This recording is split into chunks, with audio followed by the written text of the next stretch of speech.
Hello hi అండి, ఎలా ఉన్నారు? బాగున్నారా? ఈరోజు మన ఇంట్లో ఏమేమి స్పెషల్ చేస్తున్నా చూపిస్తాను, చూసేయండి. రొయ్యలు కనిపిస్తుందా? రొయ్యలు అన్నం చేస్తున్నాను, రొయ్యలు కర్రీ చేస్తున్నాను, ఇంకా మనకి రొయ్యలు ఫ్రై చేస్తున్నాను అనమాట. చూసేయండి. చేప ఫ్రై కూడా చేస్తున్నాను, మన స్టైల్లో చేప ఫ్రై అనమాట.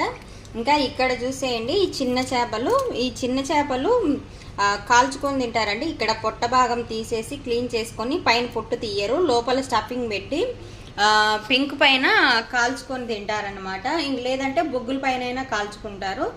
నేనైతే పింక్ పైన కాలుస్తున్నాను. ఇది రేపటికి ఈ రోజు నుంచి నేను రెడీ చేసి పెట్టాలి, ఎందుకంటే ఇది ప్రాసెస్ ఎక్కువ ఉంటుంది. నీట్గా క్లీన్ చేసుకోవాలి, మళ్ళీ స్టఫింగ్ పెట్టుకొని కాల్చుకోవడానికే 2 hours టైం పడుతుంది అనమాట. సో నేను ఈ రోజే అంతా క్లీన్ చేసి రెడీ చేసి పెట్టుకుంటున్నాను. ఇక ఈ రోజు వచ్చేసి రొయ్యల కర్రీ, రొయ్యల రైస్, మనకి చేప ఫ్రై చాలా ఉన్నాయన్నమాట. ప్లీజ్